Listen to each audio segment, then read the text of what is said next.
Rahajang semeng alit-alit sami, punapi gatrane. Selamat pagi anak-anak semua, gimana kabarnya?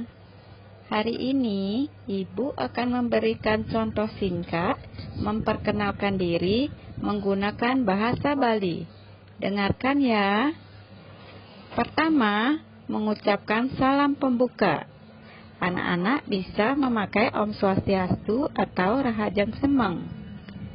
Yang kedua, nama saya Ayu. Bahasa Baline Tiang Mawaste Ayu.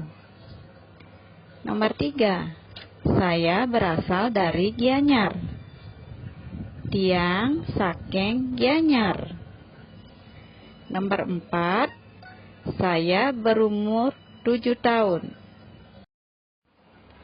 Bahasa Balinya Tiang Mayuse Pitung Tiban. Nomor 5, saya kelas 1 di SD nomor 9 Jimbaran. Bahasa Balinya Tiang kelas 1 Ring SD nomor 9 Jimbaran. Yang terakhir, mengucapkan salam penutup. Anak-anak boleh mengucapkan Om Santi Santi Santi Om atau mengucapkan Suksema yang artinya terima kasih.